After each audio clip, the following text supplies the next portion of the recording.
Olá pessoal, eu sou o Rodrigo Santos e estamos começando mais um vídeo do nosso Relendo e Redescobrindo, onde estamos debatendo o livro Pedagogia do Oprimido do professor Paulo Freire. Vamos lá!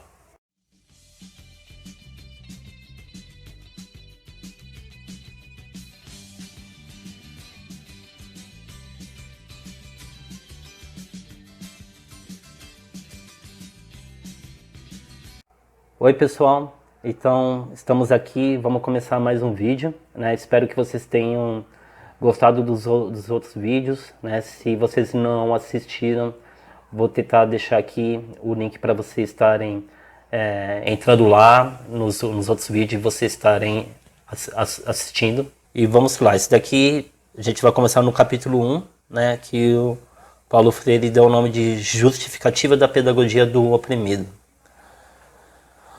Aqui na página 17 ele coloca: o grande problema está em como poderão os oprimidos que hospedam ao opressor em si participar da elaboração como seres duplos e inautênticos da pedagogia de sua libertação. Somente na medida que se descubram como hospedeiros do opressor poderão contribuir para o partejamento de sua pedagogia libertadora. Enquanto vivam a dualidade na qual ser é parecer e parecer é parecer com o opressor, é impossível fazê-lo. A pedagogia do oprimido, que não pode ser elaborada pelos opressores, é um dos instrumentos para essa descoberta crítica. A dos oprimidos por si mesmo e a dos opressores pelos oprimidos, como manifestação da desumanização. O que ele está dizendo? Ele está dizendo que as pessoas introjetam, né? O oprimido ele introjeta nele o dominador, né? A pessoa opressora, né? Isso, psicologicamente falando, nós introjetamos várias pessoas dentro de nós, né? Nós temos nossos pais, né, introjetados, temos nossos cuidadores, temos várias figuras, né, dentro de nós. Temos os nossos professores, né, introjetados, temos os nossos ídolos, né, introjetados. Então, também tem os opressores introjetados, né? E é importante que a pessoa ela entenda isso, né? Isso é um processo de conscientização. E aí isso daqui também é fácil a gente perceber nas mídias sociais, né? Somente no Facebook, quando a gente vê, por exemplo, na chacina de Paraisópolis, né? Saiu o laudo, né, de que os policiais não tiveram responsabilidade nenhuma sobre os assassinatos, né, que ocorreram, né, em Paraisópolis. E aí eu estou falando especificamente do baile da 17, né, que teve recentemente, né, a chacina que teve lá. E aí teve o laudo, né, médico de alguns dos corpos dos jovens, onde foi detectado que teve jovens que fez uso de bebida alcoólica, o uso de algumas drogas, né, e aí teve pessoas, né, pessoas do povo, né, dizendo que viu só, eles não eram santos, né? Então você vê que as pessoas estão reproduzindo uma fala que não condiz com a classe social daquela pessoa, né? As pessoas reproduzem falas que parece que não são delas, mas são delas, são elas falando, são elas dizendo. Mas seria, pelo que o Paulo Freire está colocando aqui, seria aquele opressor que está introjetado dentro delas. Aqui na página 18 ele vai continuar com esse pensamento, né? Raros são os camponeses que, ao serem promovidos a capatazes, não se tornam mais duros opressores de seus antigos companheiros do que o patrão. Poder-se-ia dizer, e com razão, que isso deve-se ao fato de que sua situação concreta vigente de opressão não foi transformada, e que nesta hipótese o capataz, para assegurar o seu posto, tem de encarnar com mais dureza ainda a dureza do patrão. Tal afirmação não nega a nossa, a de que nessas circunstâncias os oprimidos têm no opressor seu testemunho de homem, né? Então, você já deve ter ouvido falar de uma das frases do Paulo Freire, de que o sonho do oprimido é ser o opressor, né? De alguma forma mas aqueles que não tiveram um processo de conscientização, isso que eu quero deixar bem claro, não existe generalização, ok? Esse dos capatazes, a gente pode voltar um pouco mais atrás e pensar no exemplo dos coronéis do mato, né, que eram negros que caçavam negros. Aqui o Paulo Freire também ajuda a gente a pensar, né, como que figuras rudes, sexistas, misóginos, racistas, preconceituosos, militares, né, e aí, mais uma vez, não estou generalizando, também não estou generalizando os militares, né, mas pensar como pessoas com essas atribuições seria o verdadeiro homem, o macho alfa. Essas características seriam as características da pessoa que deveria governar o nosso país, né? E parece que realmente está meio assim. A libertação, por isso é um parto.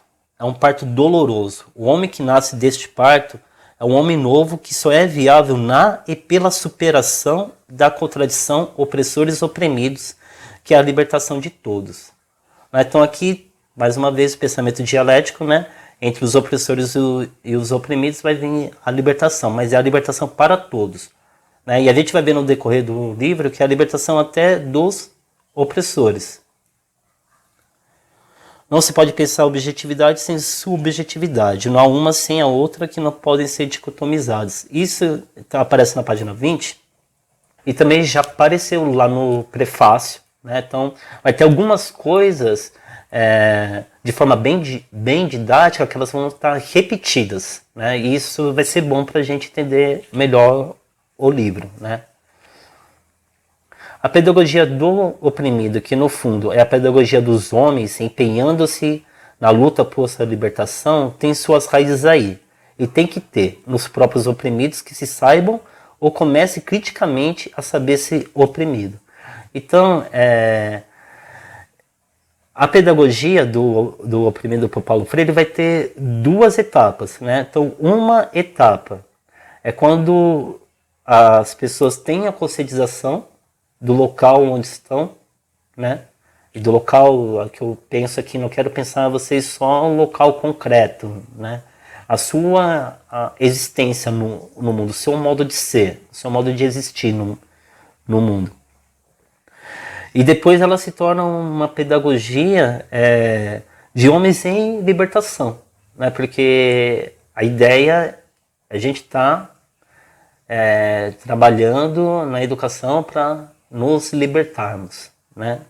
Procurando a emancipação de todos. Se, porém, a prática desta educação implica no poder político e seus oprimidos não o têm, como então realizar a pedagogia do oprimido antes da sua revolução? Esta é, sem dúvida, uma indagação da mais alta importância, cuja resposta nos parece encontrar-se mais ou menos clara no último capítulo deste ensaio. Então aqui ele coloca um problema e ele já diz que a resposta disso vai estar só no final do livro, né? Então já é um convite para a gente continuar lendo o livro. Porém, mais para frente ele coloca assim: ainda que não queiramos antecipar-nos, poderemos contudo afirmar que em um primeiro aspecto essa indagação se encontra na distinção entre educação sistemática, aqui só pode ser mudada com o poder, e os trabalhos educativos, que deve ser realizado com os oprimidos no processo de sua organização. O que ele quer dizer, e é um pensamento que lá na Rede Emancipa a gente compactua, é que além da educação, ele precisa do movimento social, né? Então o que ele está falando de trabalhos educativos, eu penso que ele está dizendo aqui sobre os movimentos sociais, né? Então, de organização, né? É necessário se organizar para fazer um levante. E aí, seguindo, o que eu li aqui está na página 23, e aí seguindo ainda na página 23, em qualquer destes momentos sempre será a ação profunda, através da qual se enfrentará culturalmente a cultura da dominação. No primeiro momento, por meio da mudança da percepção do mundo opressor por parte dos seus oprimidos. No segundo, pela expulsão dos mitos criados e desenvolvidos na estrutura opressora, e que se preservam como espectros míticos, na estrutura nova que surge na transformação revolucionária. Por exemplo, um dos mitos que existe hoje no sistema capitalista é sobre todas as pessoas podem empreender, todas as pessoas são empreendedoras, né? Então aí está dentro de uma lógica neoliberal, né? Dentro de uma lógica capitalista, né? E nem todo mundo pode empreender, né? É necessário um capital, né, inicial, é necessário um capital de giro. Empreendedorismo, de uma forma bem rasa, né, um conceito bem raso assim, que para apresentar é a possibilidade de você conseguir solucionar um problema de alguém tem um problema, você tem a solução e você vai ser remunerado para isso, né? Então você está aqui para você ter facilidade com algo, né? Você tem uma visão de algo que você pode ajudar as pessoas a ter uma vida melhor, né? E isso não tem nada a ver com você, com a pessoa que vai no Brás e compra salgados e doces e vai vender no terminal de ônibus, vai vender dentro dos trens. Ela está fazendo isso para a sobrevivência dela. Da dualidade dos oprimidos, e é como seres duais, contraditórios, divididos, que temos de encará-los. A situação de opressão que se formam, em que realizam sua existência, os constitui nessa dualidade na qual se encontram proibidos de ser.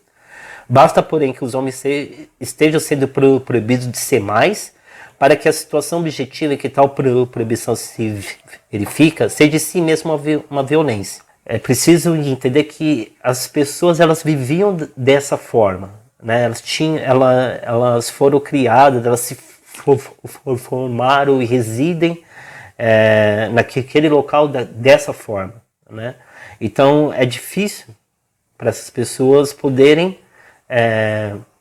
enxergar uma situação onde que elas estão sendo oprimidas, elas estão alienadas até da própria situação de opressão, né? Por isso que a situação é opressora. Se fosse as claras, já teria tido algum movimento, penso eu, né? E uma situação que a gente pode ver isso, até onde que ele coloca que as pessoas estão proibidas de ser mais, né? São os processos de vestibular, né? Porque o vestibular das grandes universidades, públicas, elas são altamente concorridas. E aí existe uma concorrência totalmente desigual, né? E aí pensando na meritocracia, como que você consegue pensar na meritocracia sendo que as pessoas não partem do mesmo ponto de partida, né? Pessoas que de um poder aquisitivo muito maior tiveram às vezes uma educação com bases mais sólidas do que o jovem da periferia, por exemplo, né? E é uma contradição dentro das universidades públicas terem pessoas com alto poder aquisitivo, né? Então é desvelar esse mundo, entende? E é isso que a gente tenta fazer com os nossos alunos lá no Emancipa. Como eu disse, eu sou professor, sou orientador profissional dentro do Emancipa. Às vezes fica meio estranho falar que eu sou professor, sendo que eu sou psicólogo, mas é assim que os alunos me chamam lá, né? Aí aqui ainda na página 23, inauguram a violência os que oprimem, os que exploram, os que não se reconhecem nos outros. Inauguram o desamor, não os desamados, mas os que não amam porque apenas se amam. Essa parte aqui para mim expressa bem o nosso momento atual, né? Onde aqueles que oprimem é a partir deles que nasce a violência, né? E aí a gente pode ver casos e mais casos em noticiários de jovens que são espancados, né, por terem parceiros do mesmo sexo biológico, né? Casos de pessoas em situação de ruas sendo queimadas vivas, né? Então, os exemplos aqui são enormes, né? De pessoas que estão no poder e ainda usam da violência, né? Talvez estão no poder porque usam da violência. Aí na página 24, na verdade, porém, por paradoxal que possa parecer, na resposta dos oprimidos à violência dos opressores, é que vamos encontrar o gesto de amor. Consciente ou inconscientemente, o ato de rebelião dos oprimidos é que é sempre tão ou quase tão violento quanto a violência que os cria. Esses atos dos oprimidos sim podem inaugurar o amor. Aqui me vem à mente aquela cena de uma foto da década de 60 dos Estados Unidos, onde tem os militares com os rifles em punho, né, em mão, e aí vem uma jovem hippie e coloca uma flor dentro do cano do rifle do militar. Desculpe, não sei se vocês já viram essa imagem, essa foto, mas é a partir daí, desse gesto, que pode fazer a pessoa do outro lado pensar: peraí, por que eu estou segurando esse rifle? Por que eu estou recebendo essas ordens? Ok, eu tenho que receber essas ordens, mas pode nascer daí a reflexão. Os opressores violentando e proibindo que os outros sejam, não podem igualmente ser. Os oprimidos lutando por ser, ao retirar-lhes o poder de oprimir e de esmagar, lhe restaram a humanidade que haviam perdido no uso da opressão. Então, aquela parte lá que tinha comentado, que é a liberdade para todos, né? Então, a pessoa destituída desse lugar de opressão, uma das possibilidades, a gente vai ver que existe várias, mas uma delas é da pessoa se humanizar novamente. Ainda na página 24, o importante por tudo isso mesmo é que a luta dos oprimidos se faça para superar a contradição que se acha. Que essa superação seja o surgimento do homem novo, não mais opressor, não mais oprimido, mas homem libertando-se. Então, aqui também fica o pensamento dialético, né? Então, ele não vai ser nem mais opressor e nem mais um oprimido. Ele vai ser um homem libertando-se. Então, é um processo. Indo mais para frente, os oprimidos de ontem, que detêm os antigos opressores na sua ânsia de oprimir, estão gerando com seu ato liberdade na medida que com ele evitam a volta do regime opressor. Um ato que proíbe a restauração desse regime não pode ser comparado com o que cria e o mantém. Não pode ser comparado com aquele que através do qual alguns homens negam à maioria o direito de ser. Então aqui ele está deixando claro que também tem que existir uma força para impedir os opressores de tomar o poder, né? Só que essa força, ela não pode ser confundida com um ato de opressão. Porque a diferença aqui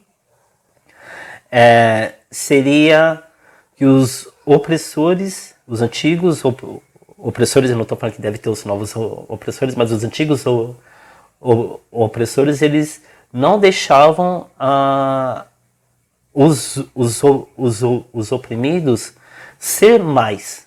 Essa é a palavra que o Paulo Freire ele vai usar. Ser mais é a mesma coisa de transcender, é a mesma coisa de evoluir, né? E vocês podem pensar em superação, tá? O pensamento que fica mais adequado que para vocês, tá? Aqui, ainda na página 24, no momento, porém, que o novo poder se enrijece em burocracia dominadora, se perde a dimensão humanista da luta, e já não se pode falar em libertação. Daí a afirmação anteriormente feita de que a superação autêntica da contradição opressores oprimidos não está na pura troca de lugar, na passagem de um polo para o outro, mas ainda não estarem oprimidos de hoje em nome da libertação. Passem a ter novos opressores. Então aqui ele atenta para a burocracia, né? Porque a burocracia ela vai impedir algumas coisas. A burocracia ela entrava as coisas, né? Então então aqui ele está pensando numa revolução, e aí aconteceu uma revolução, ok?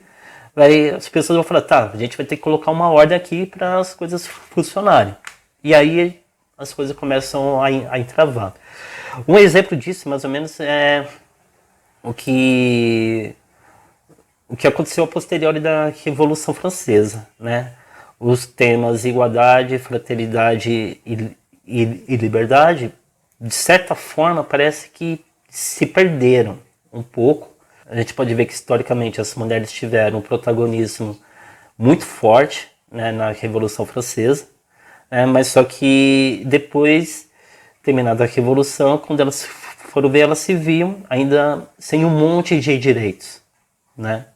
Então elas começaram a lidar com a contradição daquela nova realidade. Aí, para quem viu o primeiro vídeo, talvez comece a ficar claro aqui como que é a lógica dialética, né?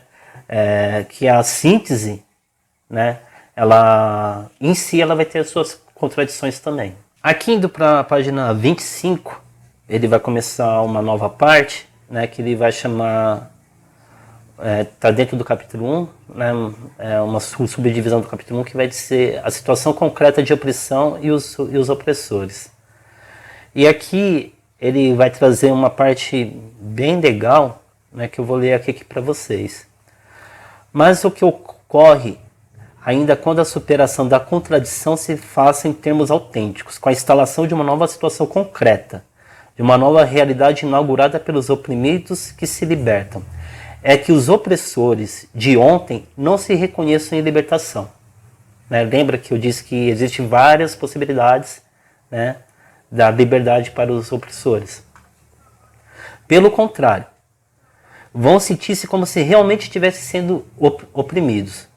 É que para eles, formados na experiência de opressores, tudo que não seja o seu direito antigo de oprimir significa opressão a eles. Vão sentir-se agora, na nova situação, como oprimidos, porque se antes podiam comer, vestir, calçar, educar-se, passear, ouvir Beethoven, enquanto milhões não comiam, não calçavam, não vestiam, não estudavam, nem tampouco passeavam, quanto menos podiam ouvir Beethoven, qualquer restrição a tudo isso, em nome do direito de todos, me parece uma profunda violência ao seu direito de pessoa. Direito de pessoa que na situação anterior não respeitavam nos milhões de pessoas que sofriam e morriam de fome, de dor, de tristeza e de desesperança. Então, como a gente tinha dito, Paulo Freire ele se interessa em conhecer a existência das pessoas. E aí ele não vai fazer uma distinção de querer conhecer somente a existência dos oprimidos. Não, ele quer conhecer como os opressores também, a existência dos opressores, a forma de vida, a forma de ser, a forma de ser no mundo dos opressores, né?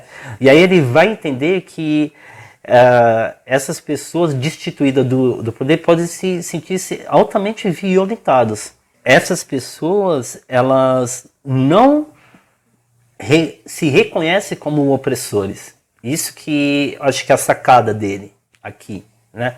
Ele não está demonizando, né? Ele está dizendo que uma falta de conscientização de uma classe de pessoas que antes detinham poder, hoje não detêm mais, e se essas pessoas também não tiverem uma consciência de classe, essas pessoas elas vão se sentir altamente violentadas. E aqui eu acho que é um bom adendo para a gente pensar que a conscientização de classe, dependendo de qual classe a pessoa está inserida, ela pode ser considerada uma traidora.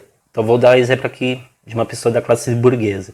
Uma pessoa que é da classe burguesa, a partir do momento que ela tem uma conscientização de classe, ela pode ser considerada uma traidora, né, da classe dela, né? E isso a gente pode ver diversos exemplos, né, de pessoas que são até renegadas pela própria família, né, por ter decidido viver um outro tipo de vida que não é aquela vida luxuosa, glamurosa que a família gostaria que ela tivesse, né? A pessoa não quer continuar cuidando, melhor dizendo, do patrimônio da família. Não, a pessoa quer sair no mundo, ajudar os outros, né? Então essa pessoa ela pode ser considerada, para a classe dela, uma traidora, né? Por exemplo, tivemos o documentário, né, que concorreu ao Oscar, né, da Petra, né, Democracia em Vertigem.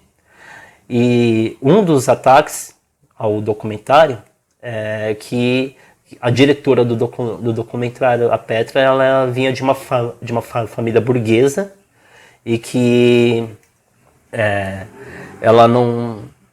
aquele não era o local de fala dela, ela não tinha direito, ela não tinha gabarito, não tinha capacidade de fazer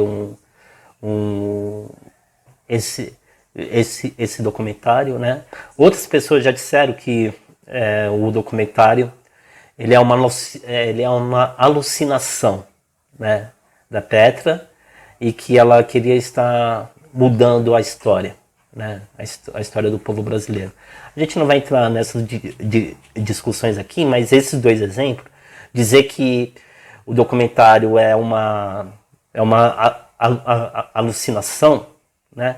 Aqui a gente entra tanto pela parte da disputa de narrativa, quanto naquela parte que o Paulo Freire, né, e a mesma coisa, quanto naquela parte que o Paulo Freire diz que a classe dominante ela mistifica, ela muda a realidade, né? Então acho que é um bom exemplo também para a gente pensar. E aqui ele vai dizendo que para os opressores, pessoa humana são somente eles. Os outros são coisas. Para eles, há um só direito, o seu direito de viver em paz, ante o direito de sobreviver, que talvez nem sequer reconheçam, mas somente admitam aos oprimidos. E isso ainda porque, afinal, é preciso que os oprimidos existam, para que eles existam e sejam generosos. Aí a gente pensa também no que a gente já conversou sobre o Senhor e o servo, né? Para existir o Senhor tem que existir o servo, para existir o servo tem que existir o Senhor, né? E aqui ele coloca que as outras pessoas, na visão do opressor, são coisas, não são pessoas, né? Isso também é fácil da gente ver. De ver vários exemplos de pessoas que no discurso preconceituoso, no discurso racista, desumanizam, coisificam as pessoas, né? Essa violência, como processo, passa de geração a geração de opressores, que vão fazendo legatários dela e formando-se no seu clima geral. Esse clima cria nos opressores uma consciência fortemente possessiva do mundo e dos homens, né? Então, eles são donos do mundo, né? Eles são donos dos homens, e a generosidade é falsa, né? Aquela charge que existe, tipo, da pessoa fazendo uma doação, né, para uma pessoa que está em situação de rua, né, e batendo uma selfie, né, eu acho que ilustra bem o que o Paulo Freire está dizendo aqui. Dizer-se comprometido com a libertação e não ser capaz de comungar com o povo, a quem continua considerando absolutamente ignorante, é um doloroso equívoco. Aqui a gente vê, e aí sem exceção nenhuma, os candidatos que aparecem nas periferias somente em época de eleição, em busca de voto, né, e depois nunca mais retornam, né, nas periferias. Eles não comulgam com o povo. Aqui a gente vai para a página 28 e tem mais um subtítulo: a situação concreta de opressão e os oprimidos. Então ele tinha falado dos opressores, agora está falando dos oprimidos. Os oprimidos muitas vezes insistem em que nenhuma diferença existe entre eles e o animal. E quando reconhece alguma, é em vantagem do animal. É mais livre do que nós, eles dizem. Isso daqui é uma parte bem triste, né, mas que é verdade, né, principalmente com, digamos, as pessoas que residem afastados dos grandes centros urbanos, as pessoas se veem assim. Se você já teve contato com essas pessoas, e aqui também acho que é importante ver isso não somente de uma forma dura, né? Também tem um lado belo, né, das pessoas nessa questão com a natureza, entende? Acho que também é importante a gente ver a relação homem-natureza, que também aqui aparece de certa forma. Não é o que o Paulo Freire ele colocou aqui no livro, aqui já é um adentro meu. E aqui na página 31, já vou para 31, seus líderes revolucionários de todos os tempos afirmam a necessidade do convencimento das massas oprimidas para que aceitem a luta pela libertação, o que de resto é óbvio, reconhece implicitamente o sentido pedagógico dessa luta. Muitos, porém, talvez por preconceitos naturais e explicáveis contra a pedagogia, terminam usando na sua ação métodos que são empregados na educação que serve ao opressor. Negam a ação pedagógica no processo de libertação, mas usam a propaganda para convencer. Nessa parte aqui, o que ele está dizendo é que devido ao certo grau de alienação que as pessoas estão submetidas, precisa haver um convencimento, né? Algumas pessoas não enxergam as correntes, né? E aí precisa haver um convencimento de que essas correntes existem, né? E que elas existem. E aí, mais uma vez, volto a dizer, essa é a forma que o Paulo Freire ele enxerga o mundo, essa é a forma que eu compactuo com ele também. Mas vai ter pessoas que vão dizer que não existe corrente nenhuma, né, que isso é um papo de louco, né, que não existe corrente nenhuma. E essas pessoas estão dizendo isso, acredito eu, devido também ao seu grau de alienação. E aqui uma outra parte que também dá pra gente destacar aqui é que existe um lado pedagógico dentro da transformação, dentro da reestruturação, né? E esse lado pedagógico ele tem que ser construído no diálogo, né? Ele não pode ser imposto. A partir do momento que ele for imposto, nós estamos traçando o mesmo caminho que a gente está combatendo, né? E isso eu acho bastante interessante, vocês podem ver isso. Existem instituições que reproduzem aquilo que combate. Vou dar um exemplo, a política que é o FIES, né? Porque o FIES ele tira o dinheiro público para dar para as instituições privadas, a pessoa se forma. Quando a pessoa se forma, às vezes ela não consegue entrar diretamente no mercado de trabalho, fica com uma dívida. E agora existe um projeto de lei que com a possibilidade de negatificar as pessoas que são devedoras do FIES, né? Então, não sei se esse foi o melhor exemplo que eu consegui dar, né? Mas se vocês tiverem outros exemplos, podem colocar aqui também nos comentários. Aqui ainda na página 31, é como homens que os oprimidos têm de lutar e não como coisas. É precisamente porque reduzido a quase coisas na relação de opressão e questão que se encontram destruídos. A ultrapassagem deste estado, e que se destroem para o de homens que se reconstroem não é a posteriori. A luta por essa reconstrução começa no auto-reconhecimento de homens destruídos.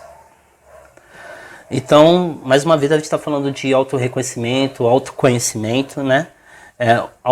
Autoconhecimento para auto-reconhecimento, né? Então, se reconhecer, aqui ele está dizendo das pessoas se reconhecerem que existe algo que não está correto, que não está certo, que era para ser diferente, né? E a partir daí as pessoas se reconstruírem. E aí, para finalizar o nosso vídeo de hoje, deste modo, a presença Isso na página 32, tá? Deste modo, a presença dos oprimidos na busca de sua libertação, mais que pseudo-participação, é o que deve ser engajamento. E aqui, engajamento é uma questão que é difícil, né, para a gente fazer, né? Pensem vocês, quais são os movimentos políticos e sociais que vocês estão engajados atualmente? No que vocês estão engajados hoje, fora as suas conquistas pessoais, fora os seus anseios, seus sonhos pessoais, né? É difícil se engajar, né? Mas para verdadeira libertação, emancipação, reestruturação da sociedade, é necessário o engajamento de todos nessa luta que é coletiva.